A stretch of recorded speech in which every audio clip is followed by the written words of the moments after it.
Good evening, everybody, and welcome to the Manatee School Board for January 20th, 2026. I'm officially calling this meeting to order at 5:30 p.m. We will begin the meeting with a reading of the district vision, which is, this time it is me, so I will do that. The school district of Manatee County will be an exemplary, student-focused school system that develops lifelong learners to be globally competitive. And with that, I would like to invite Pastor Rick Chafin from Manatee Baptist Church to come down and offer our invocation. If everybody would please stand. Would you pray with me, please? Our Heavenly Father, we do thank you for tonight, for this meeting tonight particularly. I thank you for each of these people that are on the board. I thank you for Heather Felton, for who she is and why she's here and the work that she's doing. For Cindy Spray, the chairman for this year, for her leadership, for her ability to get things done, and for leadership in just getting the agenda passed through sometimes, and sometimes it's just really hard. I thank you for Charlie Kennedy and what he has given in his life and to get him ready for this time. I thank you for Chad Choate, for who he is as well, for his preparation, his background, his study, to make him ready for this committee and the responsibility that is here.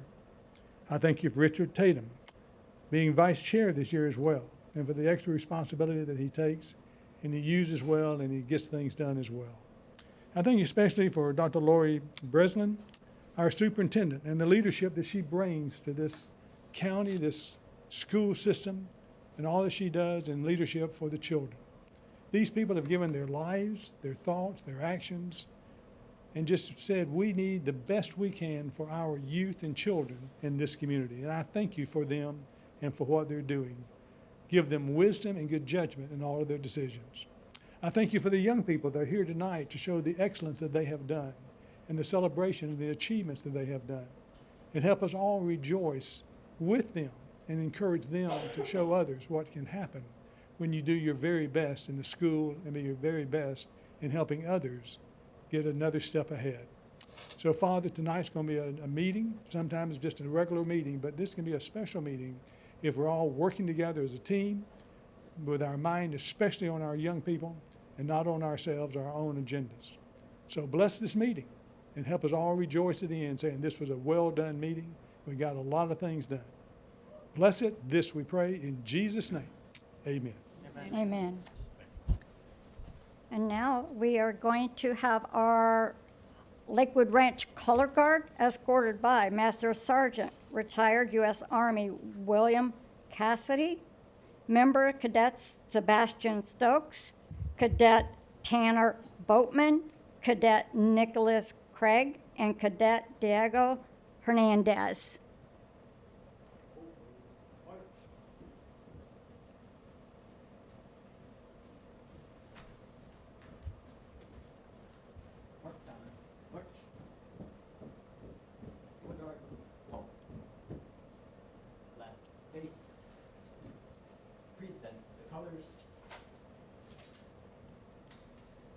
And now I will recognize Dr. Breslin to invite our member to do the Pledge of Allegiance. Leading the Pledge of Allegiance for tonight's meeting are Navy veterans Shelley and Trevor Green.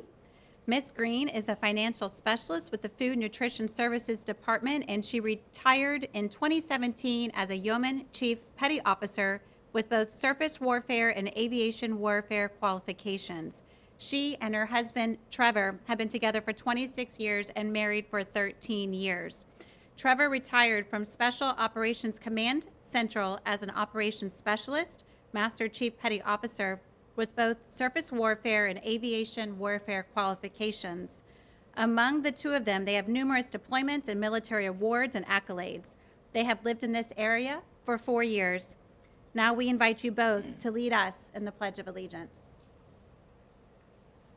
Pledge allegiance to the flag of the United States of America and to the republic for which it stands, one nation, under God, indivisible, with liberty and justice for all. Order. The colors. Right.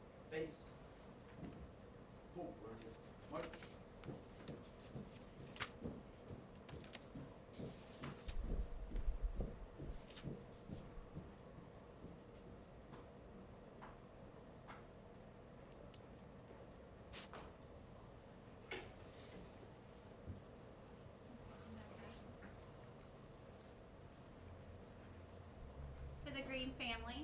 Sir, will you join up here as well? Thank you for your courageous service to our country and for your continued dedication to our community. We're honored to present to you this flag flown over the U.S. Capitol. This was provided by Congressman Buchanan's office, who is a steadfast supporter of all of our veterans. Thank you so much for all that you do now for our district and for what you have done for our country.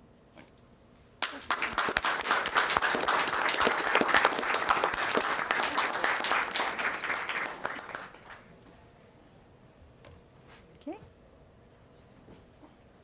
And board members, we have flags provided by Congressman Buchanan for past employees who have recited the pledge at a board meeting. I'd like to present one now to Jamie Carson, our Director of Communications, and Laura Cox, of course, who works closely with us every day.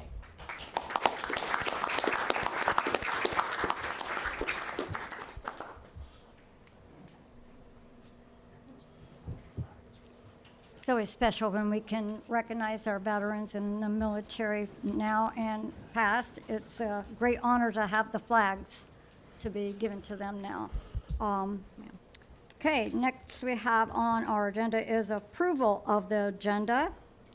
So the chair found good cause to amend the agenda to include all items listed under agenda amendments on the January 20th, 2026 agenda, updated on the 16th, 2026, and posted to the district website, manateeschools.net.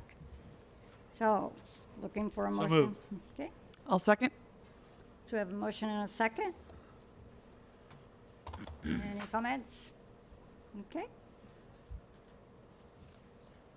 Oh, it's changed. Looks a little different. yeah, our screen has The button's changed, look- so we're a little different. Button looks a little different. Yeah, it looks a little different up here. Update. We're just waiting for, who? Mr. Kennedy.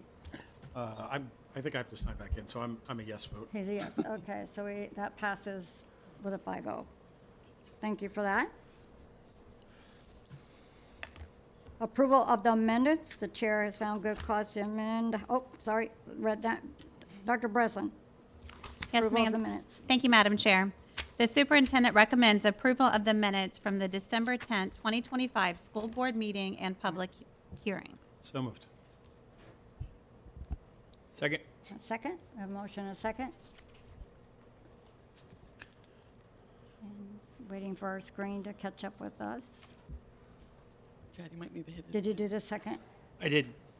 Okay. It says motion withdraw second, but I don't want to do that.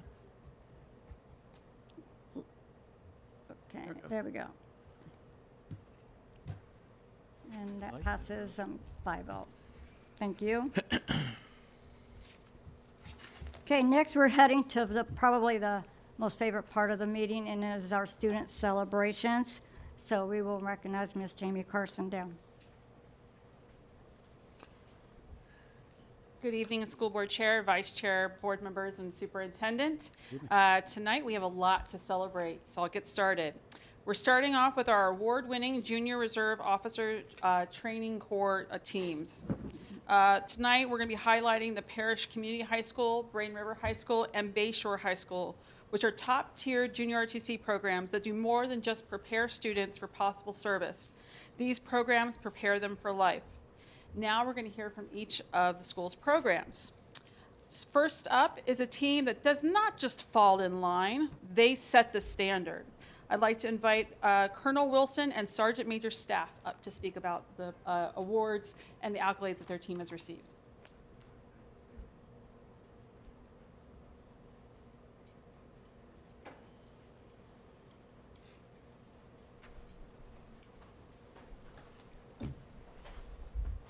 Awesome. All my bodyguards here. You do.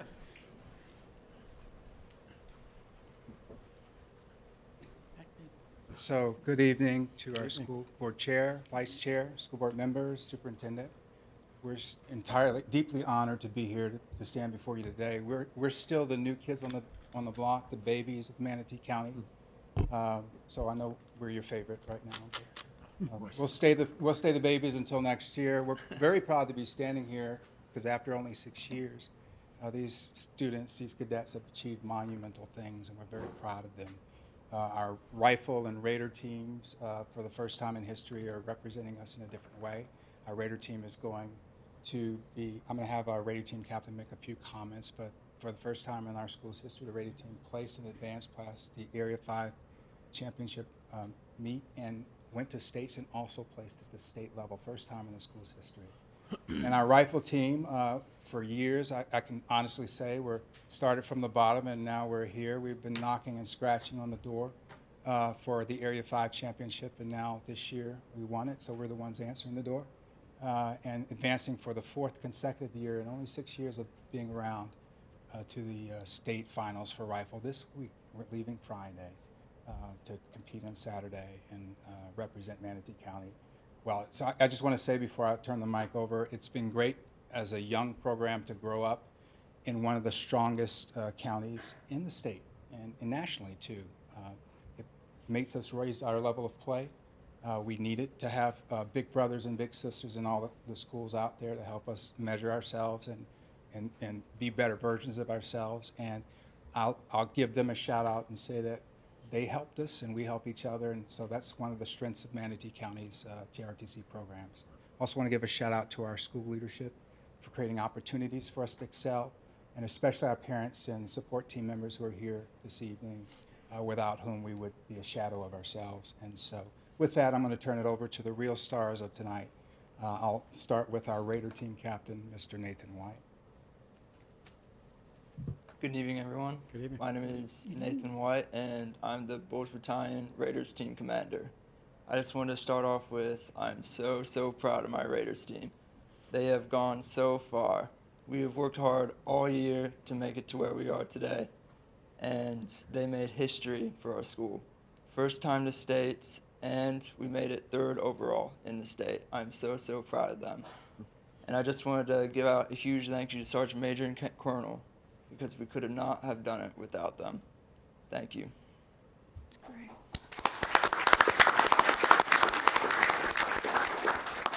And our rifle team captain, I call her Mayday because she always comes to the rescue. Rifle team captain, Kaylin Kitchen. Good evening. My name is Kaylin Kitchens, and I have the honor of being the captain of the rifle team at Parrish Community High School. I just wanted to say I'm so proud of our team for doing so well this year. We're not only competing at states this weekend, but we're also going to nationals in Anniston, Alabama, which is really huge and exciting for us. So I could not be more proud, and we've been working really hard this year, so I can't wait to see how we do. Thank you. Us too. Awesome.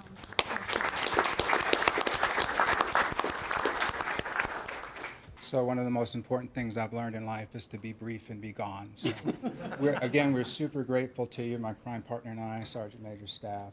It's an honor to represent Parrish Community High School, and we're proud and honored to stand next to these future leaders who have definitely proven what we're capable of as a strong school in this district. Thank you very much for having us, and we look forward to coming back with some more hardware for you. Yeah. From rifle Well, what I'll say and the upcoming is drill meet. you make all of us very proud. I will say that as a chair. When I've driven by campuses and I've seen the teams out there working, and you make us look really well. So we want to thank you for that, to every one of you, because it does take a commitment and a lot of work, and we're just proud of you all. Awesome. Thank you very much. Madam Anyone Chair. else? Sure. So I've said this before, but I think it's good to bring up once in a while, especially in this context. One of my favorite quotes about athletics is from General MacArthur, the commander of Pacific Forces in World War II for the Army. And so on the fields, when you go onto the athletic fields at West Point, the military academy there's a sign. And it's a quote from him, and it says, "On the fields of friendly strife are sown the seeds which on other days and on other fields will bear the fruits of victory." Right? On the fields of friendly strife are sown the seeds which on other days and on other fields will bear the fruits of victory. And what I take away from that is the lessons that you're learning about teamwork, how to win gracefully, how to lose gracefully, how to get along with each other. There will be other battles if you join the military, real battles, but there'll be life battles. And all the lessons that you're learning on the fields of friendly strife right now will somehow come back and help you get through those other battles of life later on down the line. So congratulations, you're preparing yourself for the adult world, and I commend you on that heartily. Thank you. Thank you, sir. Thank you, man. Thank you. Anyone else? Thank you kindly. Jamie, did you need pictures? Okay. All right, let's take a picture. Basic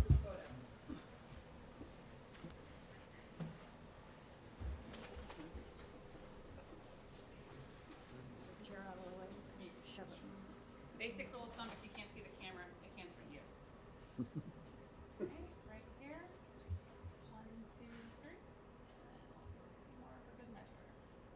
You guys have a motto, right? Will this be a good time? If I say 1, 2, 3, you say your motto? Ready? 1, 2, 3. Go! There you go. Thank you very much.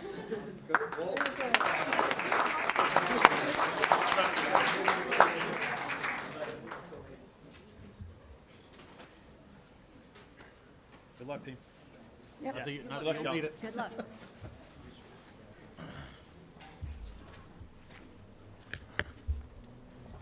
And Madam Chair, may I just want to recognize Yes. Principal Bradshaw is here as well, supporting the school. Thank you, Principal Bradshaw. Thank you.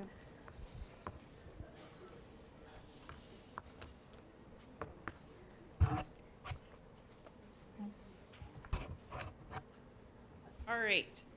So next up, we have a team that doesn't just march to the beat of their own drum. They cadet to greatness with one step at a time. Proud to announce another award-winning team for our district, the Bay Shore High School Junior RTC program. And their team leaders are going to come up and speak about their success. Awesome.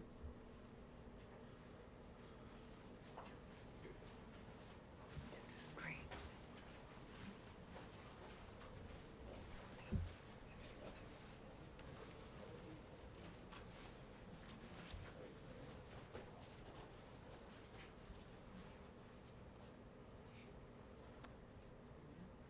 Go ahead.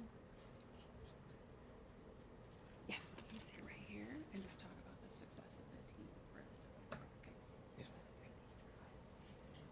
okay. Hello, my name is Hugo Hernandez. I am the Command Sergeant Major of the JRTC program at Bayshore. I am also the co-captain of the varsity male team. Our captain couldn't be here today, so I will be speaking for him. Winning states was a big accomplishment for us. It's something we all aim to do whenever we join the program. It's one of the big things that we all want to accomplish in here. I remember my freshman year was the first time I ever made it. Fortunately, we didn't get to play, so that feeling of loss and feeling like maybe I could have done more just carried on throughout the years and helped to push me during practice, as well as help keep my team responsible, showing up to practice, making sure they're actually working hard, and just working together as a team to achieve a greater goal together. And once we actually accomplished our goal of winning states this year, it was a feeling you can't really describe. It doesn't really hit until a couple days after what you've really accomplished and what you've been able to do with all your hard work and your teammates with you.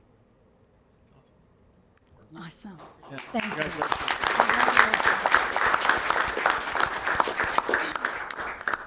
Good evening, everyone. My name is Dulce Mosariegos. I am the female captain of the Raider team for Bayshore High School, and I am glad to be here with all of you guys. And I want to tell you guys that I'm very happy and I'm very excited to be here and to tell you guys how great it was to win states for a division. And I want to thank my coaches, my friends, and my family for always pushing me and motivating me to accomplish more and to reminding me that we are always a winner when we practice and when we do everything that we want to do. I want to thank my team, especially for always listening to me and for always reminding me that I am a good person and that I can be a better leader when I have them around. Winning states was a great experience and a beautiful moment for me because every day that we practiced, it was very hard, but it was a great experience when we won states, and yeah. Awesome. Thank you.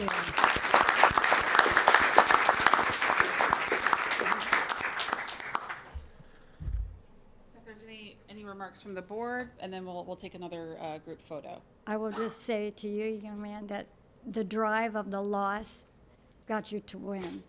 So that's a good lesson that you shared with everyone here, is that's how you got to be the champion that you are. So I wish you much success for all of you. And again, you make us all very, very proud. Thank you. Madam Chair. Yes, sir. I'll repeat myself. Did you guys hear the quote that I gave to the last group by any chance outside? So everybody else heard it, but I want you guys to hear it too. So there is a sign on as you enter the athletic fields at West Point, and it's a quote from General MacArthur, who was a leader of Pacific forces during World War II for the Army. And the quote is, "On the fields of friendly strife are sown the seeds, which on other fields and on other days will bear the fruits of victory." And as Ms. Spray pointed out, both you and you, young lady, are learning lessons on the fields of friendly strife, right? These competitions that you're having as part of JROTC in a military context are sowing seeds, teaching you lessons which on other fields and on other days will bear the fruits of victory as you go down in life and encounter whatever battles are down the road, wherever you go. So be justly proud of what you're doing. You're preparing yourself for adulthood, so keep up the good work. That's all I have. Thank you. Thank you. Anyone else? Mr. Kennedy? Oh, that's okay. You okay? Yep, All right. that's okay. That's it. That's fine.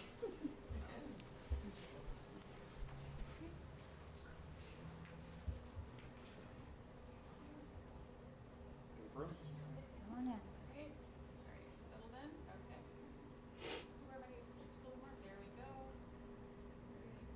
You guys might have heard Parish, but I'm sure you guys can be louder. So on the count of three, and on the count of three, you guys say your motto, okay?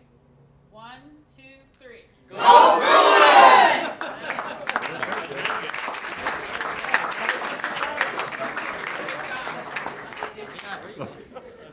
That's why they're state champions.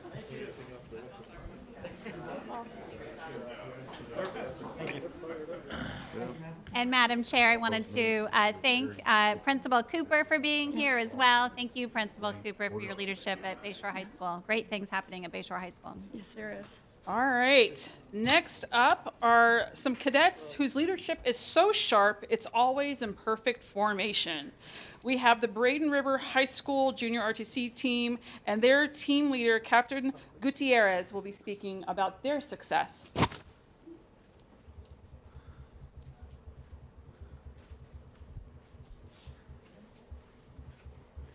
these dramatic entrances. They walk in straight lines, in a straight line.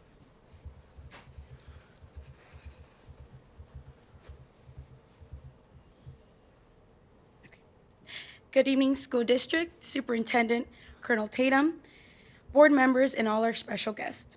It is with great honor that we are here with you. First of all, thank you so much for recognizing my team as well as the other schools' teams.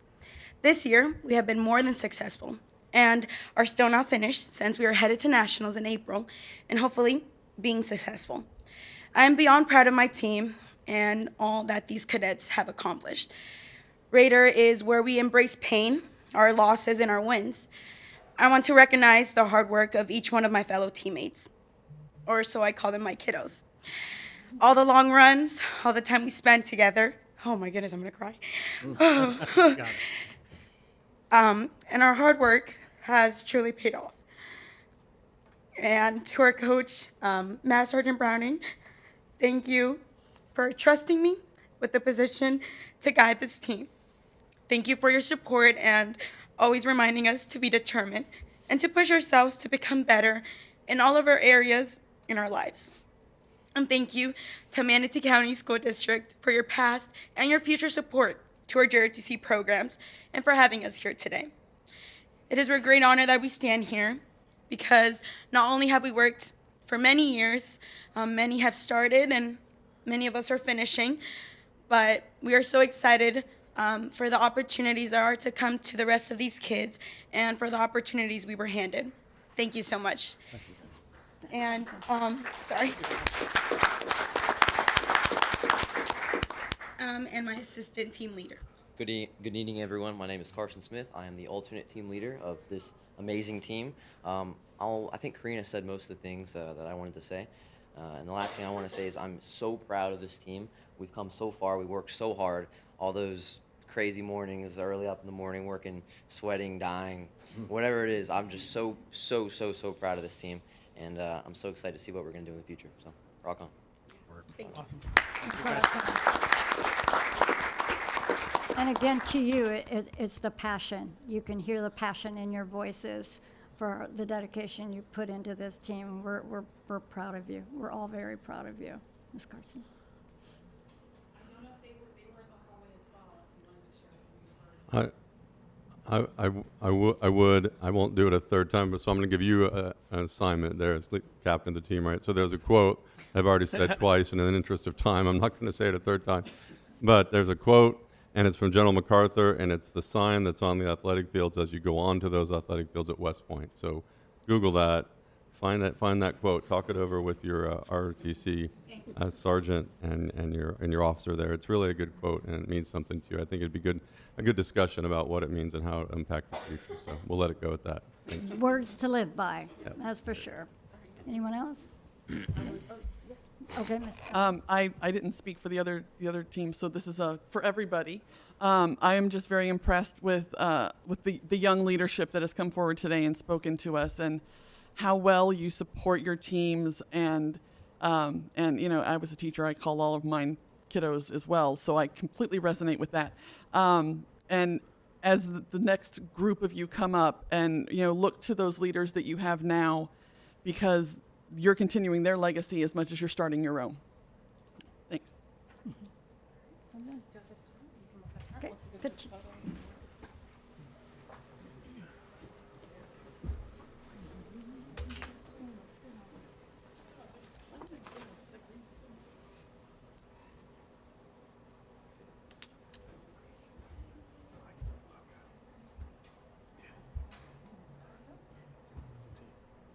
All right, now you might have heard Parrish and Bayshore. And on the count of three, I want to hear your motto. Ready? I'll say start. Okay. 1, 2, 3. We are.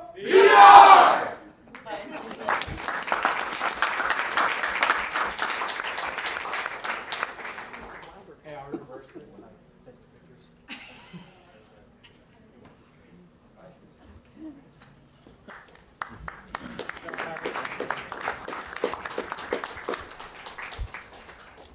And Madam Chair, I just want to thank our teachers as well for being here with all of our high schools tonight. They have an early morning, but they do it over and over again in supporting our students to greatness. Okay. Okay. There's more. More good stuff. Excitement and more great stuff. That one got me a little choked up. So next up for our recognition and our celebrations, we have the recognition for Braden River Middle School and Johnston K-8 as a WAS Ed Pathway School. Achieving this status means the school joins an elite group of schools and organizations that exemplify teaching and learning designed for students to explore their future in the tech economy. To share more about this tech-savvy accomplishment is Amber Platowski, who coordinates the program for the school district. Good evening, Chair Spray, board members, Superintendent Breslin, and members of our community. As Ms. Carson said, I'm Amber Platowski, the Secondary Science WAS Ed Health and PE Coordinator for the school district. And tonight we are super excited to celebrate the accomplishments of two of our schools, Braden River Middle School and Johnson K-8. So administrators that recognize the impact and value of hands-on science, teachers at these schools have been enabled to access everything they need in order to make that happen through our partnership with WAS Ed. From lesson plans created according to Florida standards to kits that include every single thing you could possibly need in a lab, our partnership has driven student engagement and academic success. Between these two schools rolling out grades 6 through 8 last school year, the average increase in science scores was 9% just among these two schools. So we're excited to celebrate that. In addition to the hard work of the administrators, the teachers, and of course our students, who have shown that inquiry, innovation, and forward-thinking skills provide results that matter. So I'm proud to introduce to you our close partner, Andrea Nesfold, the Chief Curriculum Officer for WAS Ed, who will say a few words.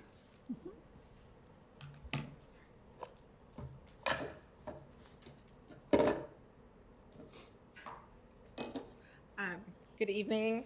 Chair, board members, superintendent, and members of the School District of Manatee County. Thank you for this opportunity tonight to celebrate this incredible work happening across your schools. My name is Andrea Nesfold. I am the Chief Curriculum Officer of WASED, and it is truly a privilege to have partnered with the School District of Manatee County, a district that continuously demonstrates what is possible when innovation, vision, and student opportunity are placed at the center of decision making. For those unfamiliar with WASED, our founder, Steve Wozniak, who's also the co-founder of Apple Computers, has always been an advocate for creativity and access to students. He has said, "My father taught me what it means to be an engineer. As an engineer, you change the world, your world, and change the way of life for lots of people." WASED's mission is to create engaging, future-ready learning experiences that help students discover who they are, what they are capable of, and how their learning connects to the world beyond the classroom. Manatee County has embraced that mission wholeheartedly, and together we have built something truly special. Our journey began with Palmview K-8, which quickly became a shining example of STEM done well. In 2019, Palmview earned STEM pathway recognition by offering a full continuum of STEM experiences from kindergarten through 8th grade. Palmview did not just implement STEM, they embraced it as part of their identity. That success sparked district-wide momentum. Manatee County expanded science and STEM learning by implementing 4th and 5th grade science across all of the elementary schools, and robotics and data science into all of their STEM school classrooms 3rd through 5th grade, ensuring equitable access district-wide. Between 2022 and 2024, Ballard and Bashaw both achieved science and STEM pathway status, and Lee and Sugg middle schools earned STEM pathway status by offering programs in drones, engineering, AR/VR, cybersecurity, and coding.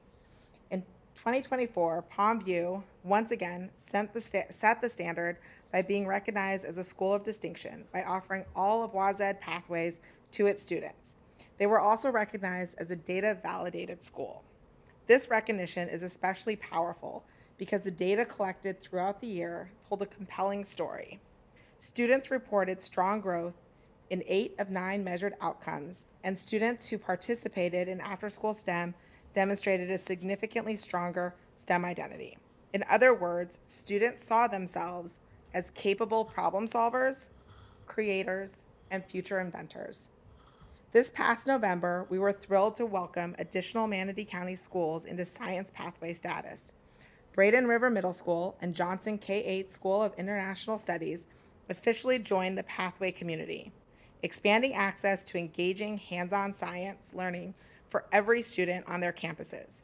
This achievement is a testament to the vision and leadership of their principals, as well as the dedication of the teachers and staff who go above and beyond each day to create meaningful learning experiences for students. We were especially honored to have Dr. Grimes and Ms. Zenon join us at our conference this year, where we celebrated their school's induction into science pathway status. And the excitement doesn't stop there. Based on the incredible work already underway, we know that next November will bring even more Manatee County schools into pathway recognition. The momentum is real and the impact is undeniable. On behalf of WASED, thank you for your leadership, your trust, and unwavering commitment to your students. We are proud to celebrate these successes with you, and even more excited about what the future holds for the School District of Manatee County. And I'd like to present both Dr. Grimes and Ms. Zenon with their awards from WASED for their district, for their school pathway statuses. This is great.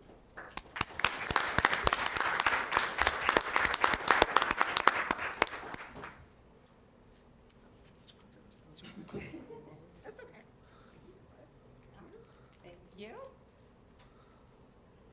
Thank you. Yes, thank you. Awesome. Then do you want to take a picture? Yeah. This is great. Except for a picture with our board. Can I move my- Yeah. Can I move your- I wasn't sure if I would need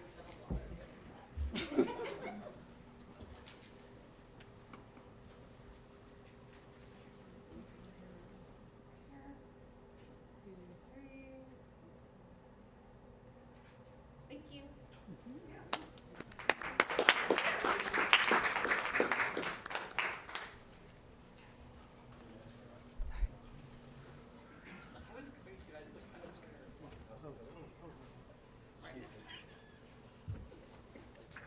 while we're resetting, I just want to say it takes a lot of work to get that honor, and we're thrilled that we have 2 more schools on board for that.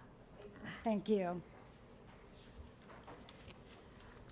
Tonight, we've taken a journey from the success of our high schools to our middle schools who are joining elite status, and now we go to our foundational building blocks. We're going to celebrate one of our elementary schools. Our final recognition this evening is celebrating the certification of Manatee Elementary Community Partnership School. This certification culminates the completion of a major endeavor that required extensive collaboration and a considerable investment of time. To share more about this amazing accomplishment is Brenna Allen, our CHS Community Partnership Schools Director. Mm-hmm.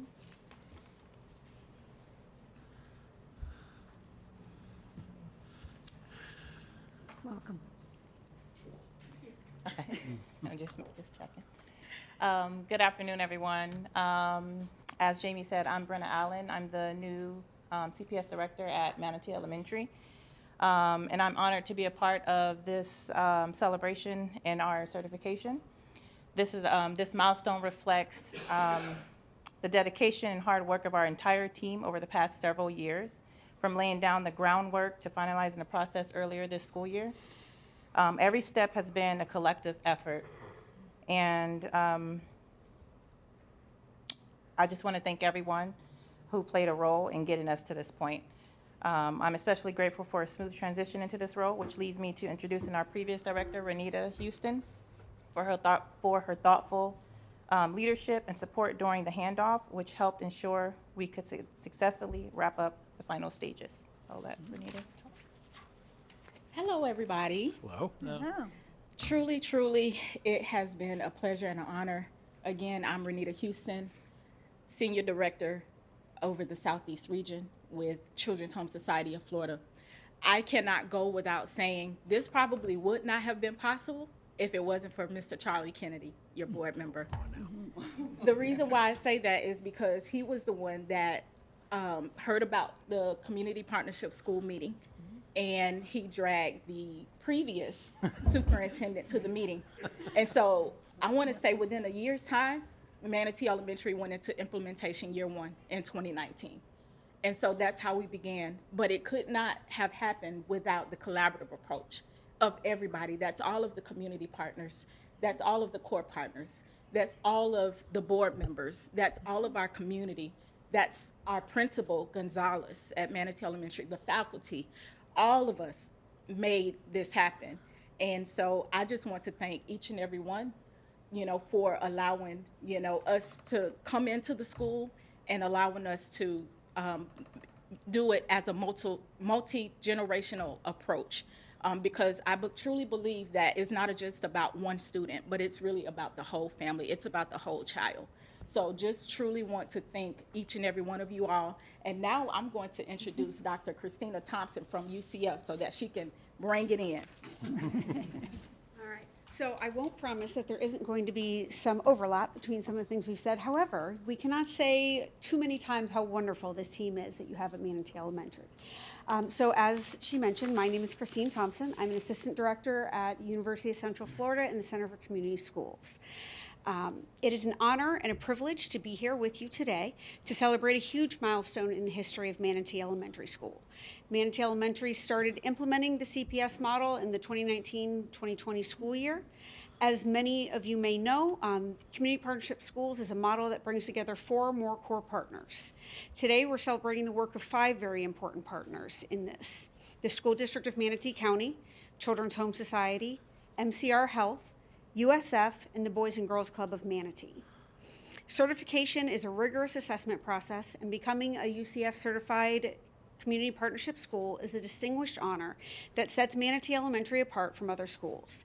It represents years of intentional dedicated work to building partnerships that align to student success and well-being. I'd like to acknowledge and recognize the Manatee Elementary School Cabinet and all stakeholders in this accomplishment. And on behalf of the UCF Center for Community Schools, we thank you, we recognize you. I did want to mention that some of the strengths mentioned in the report about this school was the dedication of the director, as well as their on-site wellness clinic, and the strength of the partnership and dedication of the school board. You were a huge part of that, and it was one of the strengths recognized by my team when they were assessing the school. So I want you to know that they saw that. They saw what a strong partnership this is, and we're grateful for it. So I would like to present you with, first of all, your certificate. Awesome. And then we also have a banner that they get to have at their school now. Awesome. Stating that they are a UCF. Very nice. That's nice.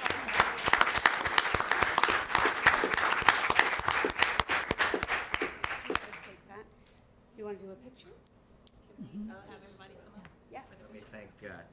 Thank you, Doctor. I also, all these great leaders behind me coming in, I just wanted to, and it was mentioned, we've got obviously our principal, we have our leadership at MCR Health, we have our USF partner, we have Boys and Girls Club, MCR Health, UCF, and USF. So this is good. So I just want to make sure that all of our partners will recognize, because this has taken years and Boys and Girls Club has taken years and years to get to this point, and it's a huge success. So congratulations to everybody.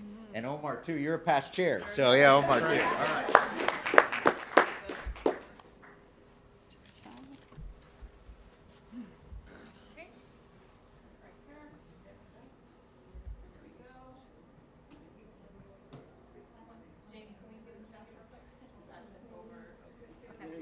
Yeah. All right. Okay. Right here. 1, 2, 3. And I'll take a few more for good measure. Okay. Thank you very much.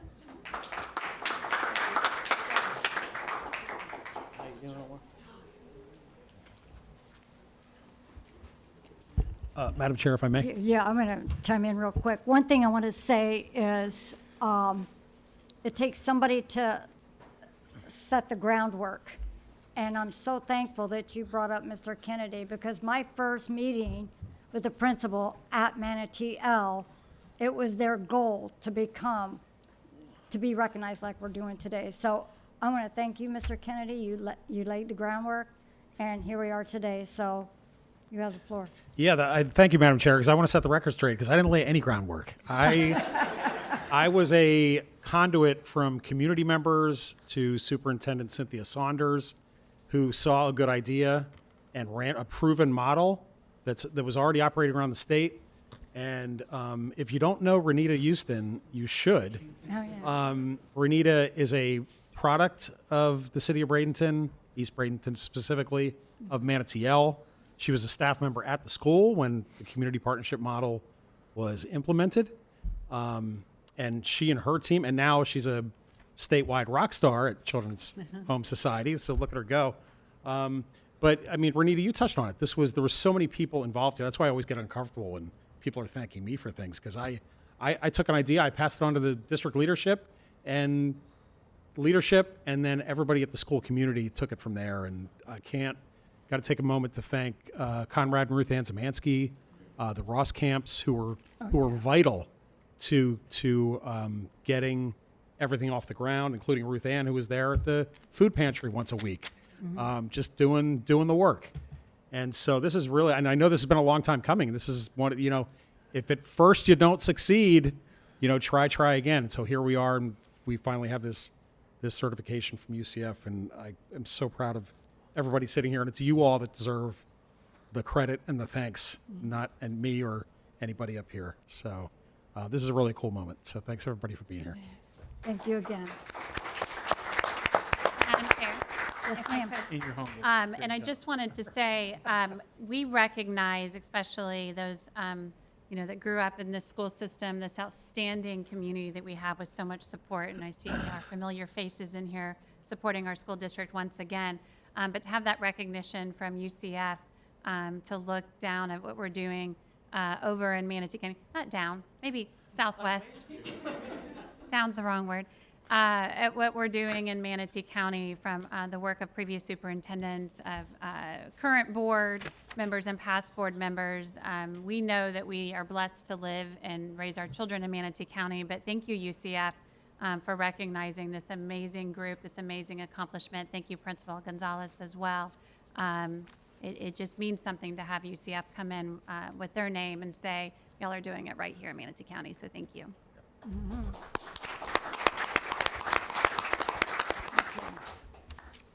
Okay. Thank you so much. Okay, and next part of our agenda is public comment, and we do not have anyone signed up for public comment. So we move on to reports and presentations, and that will go to Mr. Jensen. Perfect. Thank you. Chair Spray, Superintendent Breslin, board members. Thank you for having us this evening. I've brought with me our resident data wizard and director of research and assessment, Evan McCarthy. And as you know, at various points in the school year, our students take the state progress monitoring assessments, and then we bring that data back to you in the form of these board reports. And so that's what we're here to do today with our PM2 math assessment results, which our students took this exam in December. And so we've had time to collect the data and bring it to you. Last week, our students took the PM2, the second progress monitor for English and reading. And so we'll be able to bring those results to you at the February 10th board meeting. And so you'll get the pleasure of our company again in just a couple weeks to talk about ELA results. And with that, I'll kick it over to Mr. McCarthy. Good evening, Superintendent, Board. So this is our middle or PM2 window for testing that we're going to go over. So once again, just an overall reminder, we have two testing platforms in Florida. There's the FAST one that runs on Cambium Assessments platform for grades 3 through 10, and then the STAR or Renaissance platform for K through 2. We always like to show everybody a reminder of how easy it is if people are using the parent portal for Focus to actually see their children's results. This is usually how I check out my daughter's results and how she's doing. If you log into the Focus parent portal, there's literally just a big picture that says Florida assessments that you can click on, and it's set up to just automatically log you into the state platform as well. When you get to the state platform, they have a lot of even more useful links that will give you kind of detailed information about how your child is doing, resources, and things like that. Some of the things on there, it'll show you like kind of more specifics of different categories of how your child's score is. So if you're trying to figure out, okay, I'm a parent, what can I work on? Especially in the lower grades, there's some really kind of concrete things you can see in here of when you're clicking in to look at these category results of stuff you can actually work on with your kid and conversations around the home. And then there are also really specific resources, especially when we get to the ELA results of kind of the skills your child has and the stuff to work on with them. So let's talk about get to actual PM2 math results. I'm going to start off with the K2 ones. We wanted to kind of break this up a little bit with some actual sample items that are very similar to some of the questions our children see when they're taking these tests. So on the left, you can see there's a kindergarten item. This is the kind of classic real word problem that we all feared when we were in elementary school, math. So this kind of thing, and that's a kindergarten question that they would get. So I will say we have kids that are still kind of trying to work on their reading fluency. And this is kind of an example of what they're seeing halfway through the year. It's already at word problem stage. And don't worry, we're not going to play Are You Smarter Than a Fifth Grader Okay. But we thought it would be appropriate to bring you some of the sample questions so you can see the progression of math skills K through 8 on the state assessment. I'd like to bring particular attention to the right second grade question, which uses the words expression and array in second grade, which I definitely was not using the words expression and array when I was in second grade math. I can tell you that. Yeah. So this is our K2 results. Manatee versus the district or versus the state. You can see we have gone up and we're currently about even or ahead of the state in most of these grades, or really close. And we've also been growing more than the state so far, or versus last year. So good news for K2 math so far. Absolutely. Kudos to our primary teachers. I mean, you go into their classrooms all the time on your school visits, and you see the incredible work they do at the beginning of the year, particularly in kindergarten, students coming in just learning to do school, and then by the middle of the year making incredible growth in mathematics. You see that rate of change from PM1 to PM2 is pretty, from PM2 last year, to PM2 this year. Pretty substantial growth. And then this is our state, district, and charter breakdown. So that on all of these slides, you'll see a slide that is kind of the whole district data rolled up, and then you'll see a slide like this that breaks out the district-operated schools from charter schools for performance. And now I'll bring you to the grade 3 through 8 mathematics data, and this one is always tricky. You're aware of this. We have multiple pathways for mathematics in the school district of Manatee County because our students' readiness for advanced mathematics concepts happens at different times and on different trajectories. And so some students are on a more traditional pathway and some students are on a more most accelerated pathway.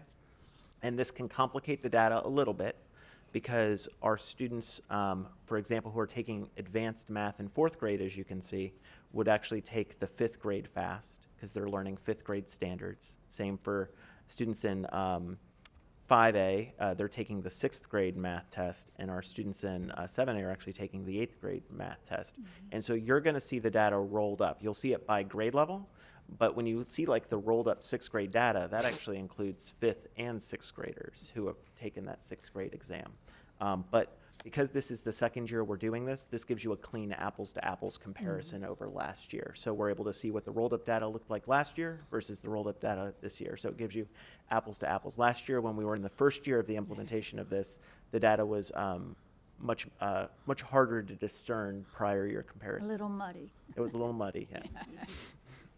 And again, we're just getting you started with some 3 through 5 math sample items. Again, what's interesting and our parents may not be aware of is a lot of these items aren't just normal multiple choice selection questions. You can see here on the left that students actually have to look at this data set and then fill in the chart on the right hand side, the one that Mr. McCarthy put inside the box. They actually have to click on the little bubbles to fill in the bubbles, either with a whole bubble or a half bubble, indicating the amount of data that's represented in that table. And then on the right, to really melt your brain in 4th grade, they've identified all these letters around the edge of the protractor, and you have to identify a pair of letters that forms a 80-degree segment of that protractor. And so, again, it's not just kind of a traditional math problem and selecting a multiple choice answer. You can see that there's often data elements, visuals, and performance tasks that go well beyond a standard multiple choice exam. This brings you to the grade 3 through 5 PM2 math results. And again, I think you can see some really positive things happening in our data. One of the areas I want to point out is 4th grade, you'll see performance lower than the state typically. So you can see us consistent with or outperforming the state in grades 3 through 5. 4th grade is an area in where most of your advanced students are pulled out into above grade level testing. And so that's one area where you see that impact and kind of the raw data there. And then even in 5th grade, your highest performing students are pulled out into the 6th grade data. So there's kind of a cascading effect that happens. And then of course we have our breakdown between district and charter schools. And again, you may have charter schools who some test above grade level, some don't. So it's again tough because of the unique nature of all of those schools to kind of do that comparison. But again, looking at our district data, there's a lot of promising results in the math data. Madam Chair, I have a question Yes, sure. on the previous slide, please. Yes, sir. So for the 4th grade results, I just want to make sure I understand on the right side there. And then on the previous slide too, we went down a little bit in 4th grade, but that's because what I heard you say is we advanced a lot of 4th graders into 5th grade math. And so did I hear that correctly, or? So yes, I think, especially when you kind of look at the state's performance at 26% proficient on PM2 and our performance at 17%, I think one cause of that is because your advanced students are being pulled into above grade level testing. With that in mind, we still want to see improvement in 4th grade mathematics with the students who are taking that 4th grade exam. And so there's work we're doing in 4th grade. It seems like the state may be You can see the state isn't as up in fourth grade as they've previously been, and we've heard kind of mixed results about the fourth grade testing. So it's an area we're going to be strategically focusing on with schools because we definitely see a need for instructional improvement and support in fourth grade. Okay, are we going to see something similar in the 8th grade? You'll actually see it in seventh grade because of the way we do above grade. It used to be eighth grade because of students who would take algebra and geometry, and that's kind of moved down into seventh grade with the above grade level testing we do. And then on the next slide, any thoughts on what's going on with the fourth grade charter schools, or is that a? Again, because I'm not privy to all of their decision making about testing, I can't tell if it's an instructional effect or maybe some of the charter schools did some above grade level testing this year that they didn't do last year, and that could be the result of that data as well. So that would have to be kind of individually analyzed by each charter school. Mr. McCarthy's office does send them a summary report of this data, as well as our district schools receive that summary report, and so. We know that our charters analyze their data just like our public schools do, like our district-operated schools do, and they're making the same strategic maneuvers in order to raise student achievement as well. Okay, great, thank you. Go ahead. You guys could start using it. Yeah, thank you. Sure. Gotcha. So I'll go ahead and jump in then. So if you, again, go back. Sure. Okay, I got to take these off because otherwise you're blurry. All right, so if looking at that with the fourth grade as well, so I understood what Mr. Tatum was speaking to. With the state, you said the state only going up 1%. I mean, all their other data has gone up 2, 3, 4 lots. You'd said that you heard there's some issues with the test, or do you think that a lot of districts are doing the same thing we are by measuring our accelerated students at a higher grade level? I think you're going to see a mixture of districts in their approach to testing and math acceleration. So some do, some don't. Okay. So I think that's an element of it and why you don't see a universal change there.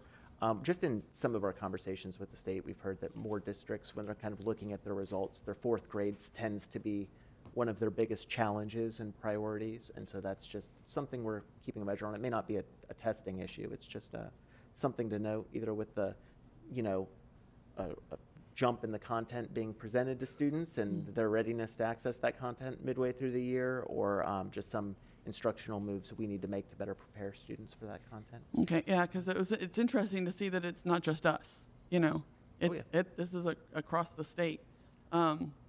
Yeah, I guess we're going to end up hearing about, in addition to our third grade reading scores, we're going to start hearing about our fourth grade math scores across the state as well. So I'm anticipating that now. But thank you. And there is an element to fourth grade math performance for certain school designations and whatnot. So it's definitely something we monitor closely, and that's very important to us. Mr. Kennedy? Yeah, thank you. Kind of a related question. I was kind of on going down the same trail. I'm just curious, and you may not be able to answer this, but well, one part of it you will. But does the state provide any guidance or feedback to districts about, like, I'm looking at K through 2, and obviously, I mean, these are incredible changes. I have a theory on the K through 2, or especially K. So there's not, STAR historically, before being a Florida state test, did not actually have a kindergarten math element. It was early literacy, is supposed to be early literacy and early numeracy. So it originally rolled out with more like first grade standards. And it's also been a little more difficult for the state to get a concrete blueprint from Renaissance as to what's on that test. So my best guess on the kindergarten is that they finally got Renaissance to lock in using actual Florida state standards for kindergarten, which is why you're seeing a massive boost across the board, because that would be more of a systemic thing driving a change like that. Yeah, students are seeing standards. Haven't heard anything from the state yet that there is a blueprint, but I'm hoping. That would make sense, though. We're aware they've been piloting new items for the K through 2 assessments, and that we have members of our curriculum team who've helped the state work on those new items that are more standards aligned and aligned to the curriculum maps within Florida. So that may be a piece of it. Okay, but for example, like the expression and array, that's they're still including vocabulary like that for second graders. Like that example came from this year's PM2. Yeah, Yeah. According to my wife, they do teach that in They second do. grade nowadays. Okay. I was surprised. And you can actually see, because Mr. McCarthy is a genius, he added, I went back to the slide, he put the benchmark above the question. And so on that second grade benchmark, AR 3.2, it asks students to use repeated addition to find the total number of objects in a collection of equal groups, represent the total number of objects using rectangular arrays and equations.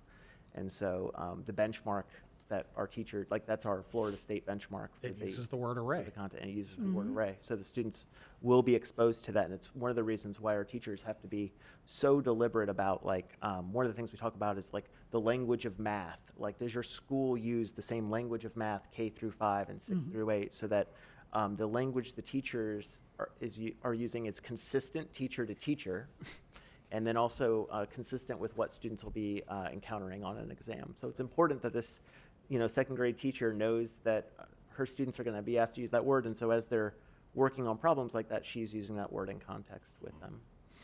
Okay, interesting. And that's what they do. It's when you go tour school and go from class to class, and it's a reading block or a math block, you're seeing consistency from classroom to classroom, especially when you go from second grade to second grade to second grade, or third to third to third. It's almost like, wow. And understand, go back to the slide we were looking at for the K through 2, the language. I just want to point out that language again. This is not my language when I was in K through 2, that's for sure. And the language that we use now, and just math, think about the reading words that they're teaching now.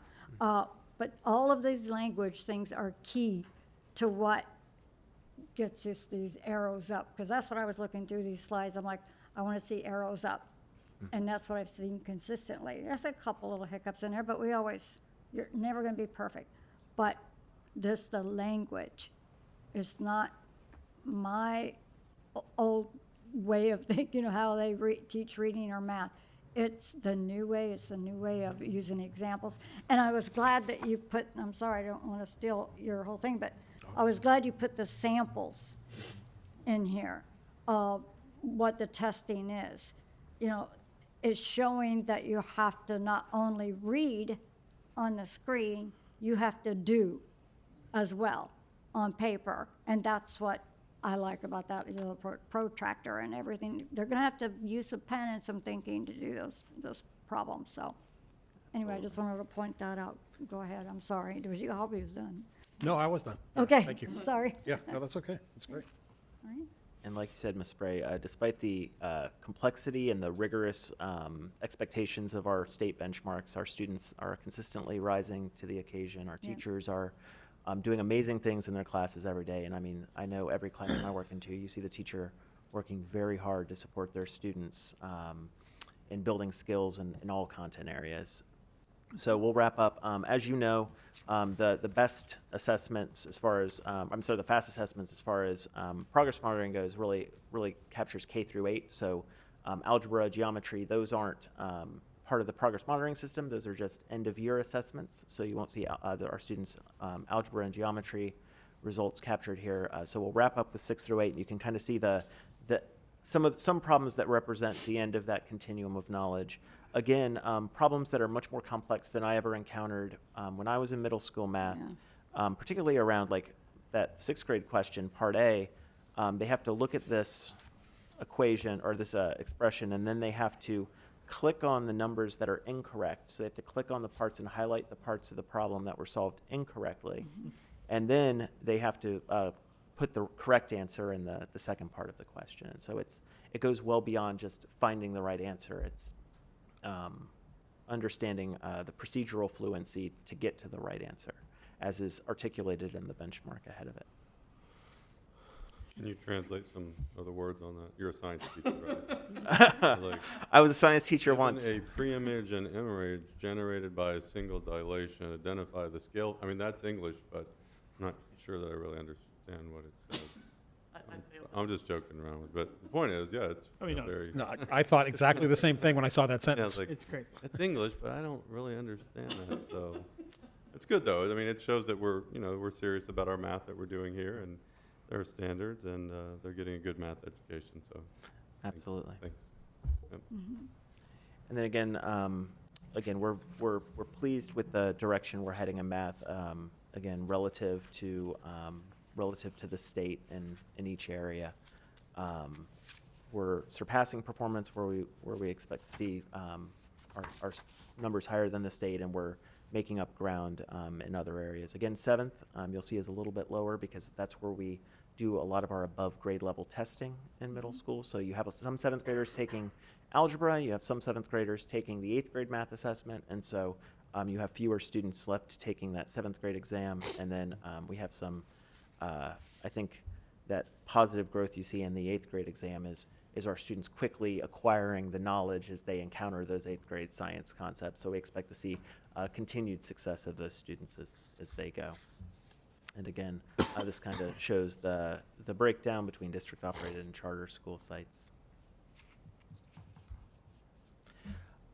But obviously, the power of this progress monitoring system we have in Florida is not just to look at the results and kind of accept them, it's to use them to inform our next steps, which is, at this time of the year, really what our district leadership team, led by Dr. Breslin, our principal supervisors and our principals and school leadership teams going all the way down to our teachers is doing. So I put some of the next steps we're really taking in mathematics from this assessment and from other data points we have in the district. We're doing continued progress monitoring. So we're using district unit assessments, our athletics data, IXL, which is one of our digital math programs. We're constantly looking at that data weekly to make sure our students are meeting expectations and making growth. We are going to be having principal meetings for data analysis and action planning here at the end of January and at the beginning of February. So every principal is making an action plan based on their data in cooperation with each other, with district departments, and with their principal supervisor. We have, and something new this year, which has been extremely impactful to the whole leadership team, is Dr. Breslin's holding weekly superintendent data review meetings by school level, where we look at elementary and secondary level data by school and identify areas for intervention and support. We have site visits and classroom walkthroughs that I know you all conduct, Dr. Breslin conducts, I conduct, and our executive directors do. So we have, with varying levels of formality, review meetings where we go into schools and get to talk to the school leadership team, look at their data, and then go observe classroom instruction and see how things are going and identify areas for support. And then, of course, we're going to be revising how we provide support to schools in response to this data, and we'll be doing that over the next few weeks, and then supporting schools in the next 3-month push to these end-of-year assessments so we can see continued success. Awesome. And that's that. Mr. Kennedy, you're still on here, are you? Oh, I do. I just, Go to ahead. that point there, PM3 is then PM3 is the end of year? Mhm. Okay. And that'll be in May. In May, thank you. Can't start before May 1st. Yeah. Right.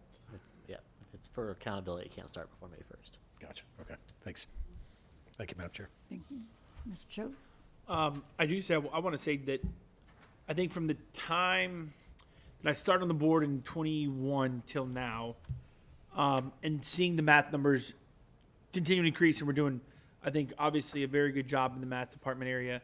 I tend to think that the investments we've made into our STEM programs and the things that they're doing, like this language that we talk about, right? Like, I mean, I would, obviously, I've not sat and done the exact STEM, and we'll see the showcase this weekend, right? But the fact that we have the STEM programs we do in our classrooms, especially as early as we do, I think makes a huge difference in the math and science departments. Obviously we had WASED earlier, and with all of our, of course, the referendum stuff going to, and the millage going to the STEM, I think that's showing dividends, just what very much where some of our reading gains is, because years ago we put so much emphasis on early learning, right? So I think it's a culmination of everything. And so I think what we can provide, what we are providing our students outside of just normal, like, hey, here's how to do math in this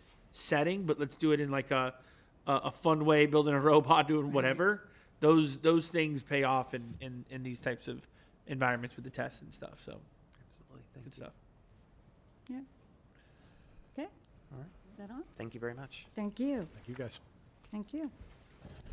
Okay, we'll move on to our agenda item number 11, Superintendent Breslin. Yes, ma'am. Thank you. The superintendent recommends approval of the consent agenda for the January 20, 2026 school board meeting. So moved? Second. Okay. Oops. Nobody's clicking to talk, I'm so we will trying to vote. second, but Yeah, oh, it's there like, we go. It's like flashing and not Yeah, going. it took that time. Oh, no, Yeah. it didn't. Nope, I'd second it. Chad seconded it. Mr. Kennedy. I tried. Technical issues. I tried, but They He updated can the get system. community partnership schools, but he can't hit Yeah, second. yeah. Can't get my second button to work. So if you could do a second for him, I did. I hit second. right. It's not allowing us to vote, so Yeah. we'll do this. Sleepy. There we go. Don't you love tech updates? Right. And this is after we found an issue last time, so, okay. There you go. And that passes 5-0. Okay, on to agenda item 12, which is extended public comment, which we do not have. And we've had no new business that was pulled. And then we're to item 14, non-consent. So we are on to number 1 for amendments. Superintendent? Thank you, Madam Chair. The superintendent recommends approval of the budget amendments for November 2025. So moved, I think. I'll Second. second. I think that worked. I think I got the second in there, but we'll see. Okay, and Mine's still lit up. Yeah, my wheel is spinning. technical. And we can go on to Ms. Sellers can go ahead. Okay, all righty. Well, good evening, Chair Spray, board members, and Dr. Breslin. November, there were 361 budget amendments. That was affected by over 2,300 chart strings. 4 of those chart strings were over $1 million. They were each within the general fund, related to the budget for the school recognition awards, and also to create a contra account, contra revenue account within, to account for the 2% tax collectors commission that they're taking on that voted millage. And that's it for the budget amendments. Okay, thank you. Technical, go ahead. We need to vote on that item, right? Yes. Yeah. You got it, okay. Nope. That's right. Number 2. Okay. You got it? Okay, just me. All right, there we go, and that passes 5-0. And next we go to the AFR. Superintendent? Yes, ma'am. Thank you. The superintendent recommends approval of the annual comprehensive financial report and all official parts thereof for the fiscal year ending June 30th, 2025. I will move. Second. I will second. And I can speak to this one. Ms. Sellers? So it was the Auditor General who performed the audit of the annual financial report this year. And I have with me here today, we have our Finance Director, Kathy Miley. Her and her team were pivotal in not only getting this, these responses, or at least the financials put together, but also getting all of the information to the auditors on time, that this report was actually released before winter break. And that was a huge feat from the whole group of the finance team, so I want to thank them all very much for that hard effort. It was an unmodified opinion, which means that there were no findings related to both financial or federal within that audit report. and no past audit adjustments. So it was a very good report, done very timely. So, Wonderful. Okay, and we're still waiting on technology to do the first and the second. Nothing? Okay. I did ask. Oh, we I'm got- sorry. no. I'm so sorry. You didn't see Sorry. you there. Yep. Go ahead, Mr. Tatum. So I just wanted to mention that, like on page 17 in Roman numerals, there is this Association of School Business Officials International Certificate of Excellence in Financial Reporting presented to the School District of Manatee County for its annual comprehensive financial report. So, good job. Thank you very much. And when we get one for this year's report, we'll put it in the next annual financial report. Yeah, good. They actually give us a little plaque too. Last year's is Do they? in my office, yes. Well, good for you. I can't promise you I'm going to read all this. I'll read this executive summary up front. But really what this is it's like an encyclopedia in the sense of if you need the information, it's there. And there actually have been times where, like, I wonder how much we spent on whatever Right. last year. And if you dig through there, it's there, or at least I can come to you and you can point me to the right page. So it's a great data item to have. And if it never needs to be referenced, and I know it takes a lot of time and effort to put together, and it's not the most thrilling document we ever look at, but it's very important to make sure that we stay financially healthy in the district. And it looks like, at least according to this certificate, y'all are doing a good job. Thank you. You're welcome. Yes. That's all I have. It was great. It was great. Okay. So we still did not vote on that. We did vote, right? Okay. And you okay with the vote in a second? I don't have anyone else. No. There you go. Oops. And that passes 5-0. On to item number 15.1. This is for the acceptance of the State of Florida Auditor General Operation Audit Report that we just discussed. We still have to go through the procedures of accepting that as presented by Ms. Sellers. So I need a motion, a second, and a vote again. You have a motion. I will second. Except for it's not letting me second. There it goes. Yeah. Delay reaction, that's what it is. Yep. So for time's sake, I guess we could just go ahead and do some of this by hand here. You okay? Yeah. There we go. All right. And we went over this on. This was the audit. Yeah, we last went, week. we Gave went a through all of presentation this, last right, week. Yep. right. And the CFAC committee as well went Yeah. through all of this, as Right. their last meeting, so. They did. Okay, and that passes 5-0. 15.2, approval of the proposed 2026 Greater Florida Consortium of School Boards Federal Legislative Program. That was something that we all were able to look at prior to this meeting, so a motion and a second for that. I will move for that one. Second. Maybe not. There we go. Yes. It just doesn't, it works slower than we think, and that's what the problem is. Just give it a second. Okay? There you go.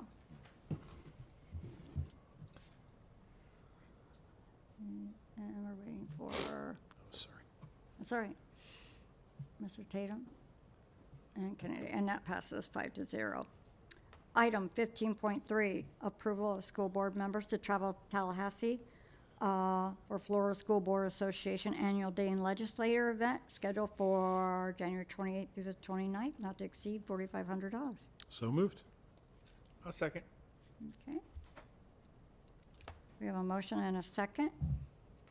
I'm waiting for the system. Who's going to that, by the way?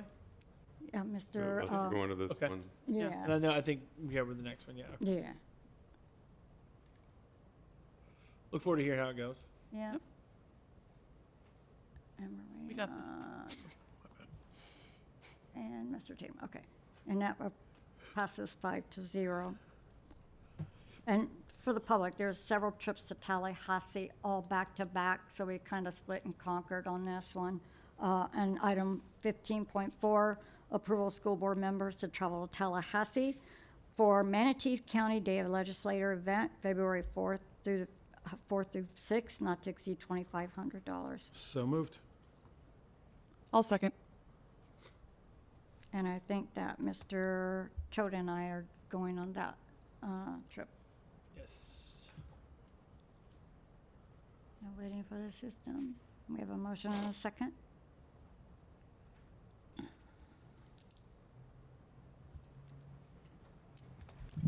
Okay. And that passes 5-0.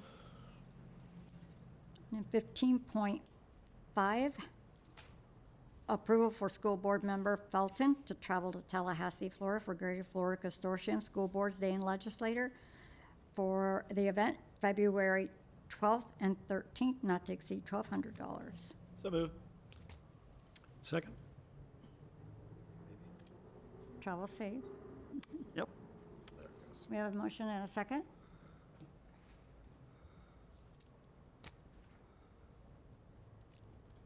And I'm sure that will pass 5-0. Thank you. And 15.6, approval of fiscal year 25-26 half-cent sales tax surtax internal audit report. And that's another one that we have already gone through in a workshop. So looking for a motion and a second. I will. Sorry. Go. Okay, I will move. I'll second. We have a motion and a second. I think at this point, we can just start raising hands.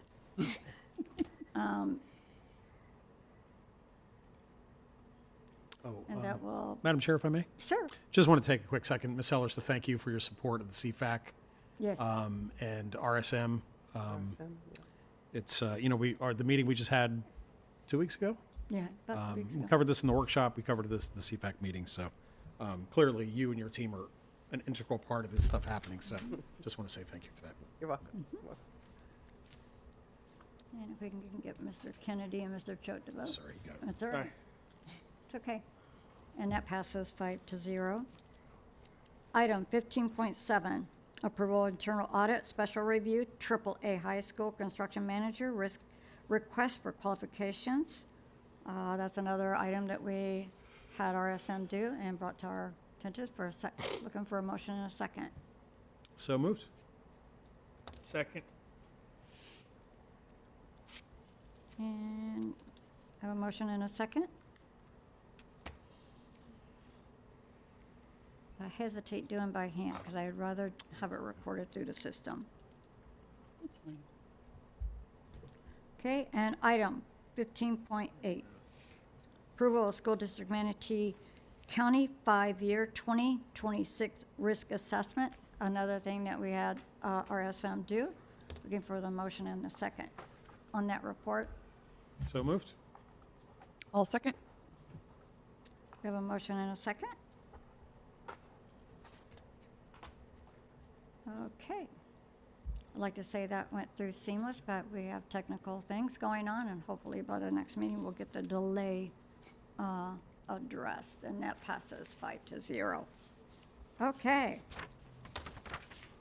Information only for the year-to-date financials and charter school statements that we've all reviewed with during our briefings.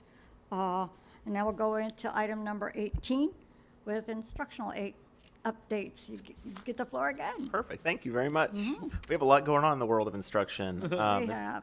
Mr. Choate mentioned this coming weekend, Saturday the 24th, we'll be highlighting the amazing work of our schools and of our STEM programs at the STEM and School Choice Showcase.